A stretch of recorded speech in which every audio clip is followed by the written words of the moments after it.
This happened in 2013, back when I was 17.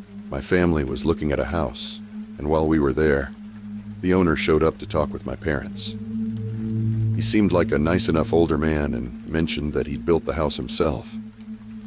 It was a pretty nice 2-story home with a great view of a river. As they stood there talking and laughing, I hung back, just observing. That's when something weird happened.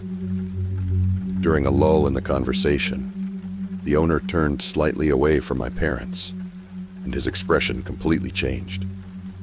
One moment he was all smiles, and the next, his face twisted into the most sinister, hateful scowl I've ever seen. The shift was instant, and it made my stomach drop. I don't think he noticed me watching. I probably looked like I was scrolling on my phone since my head was down. But as soon as he turned back to my parents, he was all smiles again, like nothing had happened. The whole thing creeped me out, so I told my mom about it later. She agreed it was weird, but brushed it off, saying maybe he was just socially awkward. We ended up buying the house. The next weekend we'd moved in, and on Sunday, my family was heading out to church. I didn't feel like going, so they left me at home alone. It was late morning, around 11 a.m., and I was upstairs on the opposite side of the house when I heard this loud banging noise outside. It was rhythmic and seemed to be coming from the side of the house.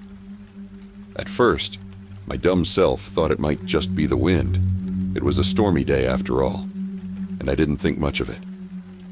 The banging stopped after about 5 minutes, and I went back to what I was doing. But then, about 10 minutes later, I heard footsteps downstairs.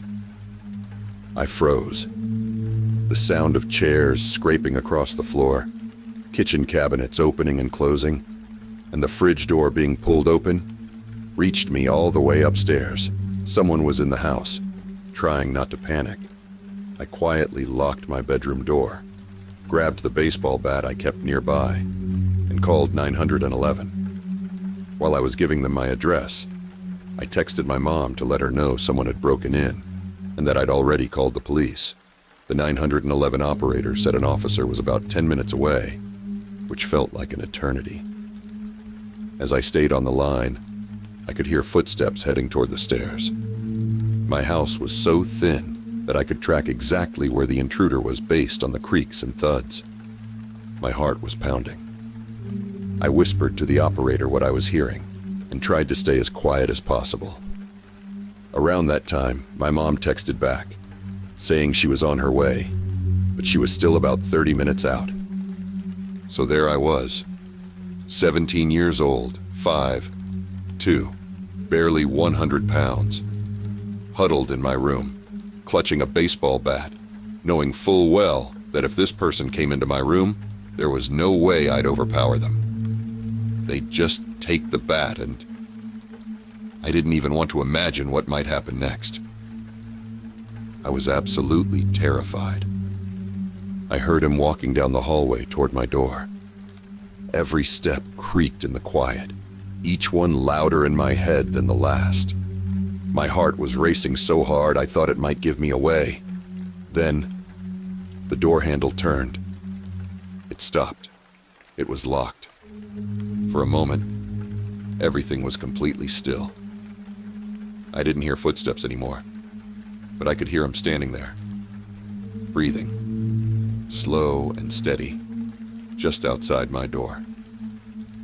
It felt like forever, but I think it was only about 10 seconds. Then, just as suddenly as he'd come, I heard him turn around and walk back down the hallway. The next sound was the back door opening, then shutting. 3 minutes later, the police arrived. The 911 operator asked me if I could safely let them in, or if they'd need to force the door. I felt sure the intruder had left, so I opened the door for them. They searched the house, but there was no sign of anyone. No forced entry, no broken windows, nothing. When my mom got back, she immediately turned to my stepdad and asked, Did you change the locks when we moved in? His face went pale. He hadn't. But the creepiest part, the detail that made my story undeniably real. My mom had vacuumed the hallway just before leaving for church. There were fresh shoe prints in the carpet, prints that didn't belong to anyone in our house. They were larger than anyone's shoes. And the police hadn't gone upstairs yet. The tracks stopped just outside my room. The man who built our house, the man with that sudden, sinister scowl, he died about a year later. Please, if you ever move into a new house, change the locks. You never know who might still have a key.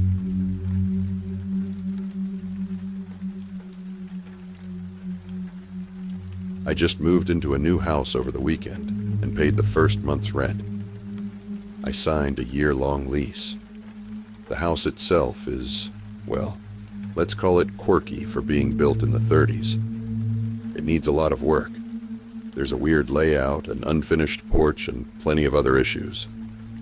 Okay, fine. It's a crappy house, but I didn't have many options and had to take what I could get. I found the house on Craigslist and called the number listed to arrange a viewing. Right off the bat, the guy gave me a weird vibe. Not full-on creepy, at least not yet, but definitely annoying. He kept emphasizing how busy he was and how he didn't want his time wasted. We settled on a time for that Saturday, but then he started texting me every day, multiple times, to make sure you're absolutely certain you want to view the house, because I don't want my time wasted. Over and over. I reassured him each time that I literally lived 5 minutes away and would absolutely be there on Saturday. A little background. I was looking for a place for myself and my elderly father, who uses a wheelchair, to move into. On the day of the viewing, the landlord was already outside, waiting with a huge, overly enthusiastic smile on his face. I waved hello and went to the passenger side of my car to help my dad into his wheelchair. The second I started helping my dad, the landlord's expression shifted. His smile dropped into a scowl. As we approached him, my dad extended his hand for a handshake, but the landlord didn't even acknowledge it. He just looked directly at me and said, "I thought it was just you." His tone was sharp and dismissive, completely ignoring my dad. Caught off guard, I awkwardly tried to explain that I hadn't mentioned my dad because it hadn't seemed relevant, and he hadn't asked. The landlord gave me a curt nod and then led us inside to show us the house. It wasn't great, but it was livable, and I was desperate. We handed over the deposit, and everything seemed fine. Over the weekend, we moved in. By the 6th, I paid the rent, and that's when the landlord told me he'd need access to the house to do some plumbing work. I told him no problem, but I'd be at work, so I'd leave the key above the door for him. I usually get off work around 12:30, and had told my landlord as much. At around 10, he texted me again, asking me to confirm that I absolutely wouldn't be home before 12:30 because of some safety hazard. I reassured him, yet again, that I'd be back after 12:30. As it turned out, I got off work earlier than expected that day and was headed home by 11. I figured I'd stop by, let him know I was there, and then wait outside to stay out of his way. Now, remember how I mentioned the weird layout of the house? That's important. The front door leads directly into a bedroom, my bedroom. To the left of that is another door, which opens into the living room. From there, you can get to the kitchen, and finally, the back room and bathroom. I walked up to the house, turned the doorknob, and realized it was unlocked. Weird, but maybe he'd just forgotten to lock it. When I stepped inside, I immediately saw my landlord bolting out of my bedroom. He didn't even acknowledge me. He sped through the living room, kitchen, and back room before disappearing out the back door. A few seconds later, I heard his car screeching out of my driveway. Completely weirded out, I walked into my bedroom. That's when I noticed my underwear drawer was open, with my underwear tossed around like someone had been rifling through it. My nightstand was open too. I froze for a moment, unsure of what to do. This was beyond creepy, but the harsh reality hit me just as fast. I'm kind of stuck here. Finding housing with my credit is already hard, and finding a place that's wheelchair accessible for my dad is even harder. So here I am, Creepy Landlord. I know I'm going to have to deal with you for 12 more months. Just please, for the love of God, leave my underwear alone, you absolute creep.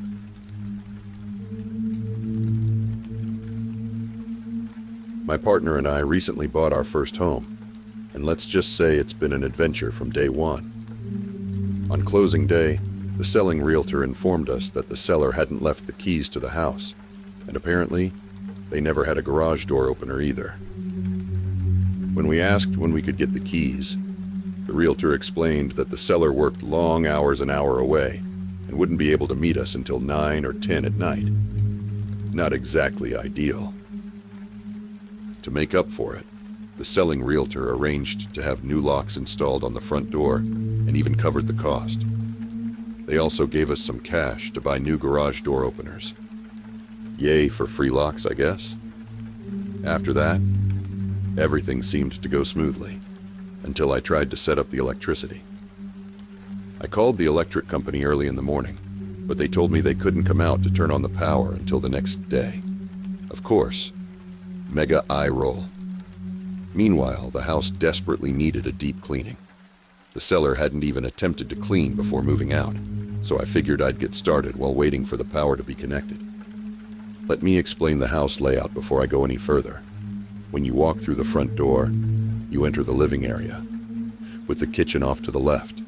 It's a nice open concept design, but part of the kitchen is hidden from view due to a staircase leading to the basement. From the front door, you can't see the fridge or oven. The neighborhood itself is one of the safest around, so I didn't feel the need to be overly cautious. Since the new locks were installed before I arrived, I had to use the front door to move things in and out. I left the door unlocked as I worked, thinking nothing of it. Okay, moving on with the story.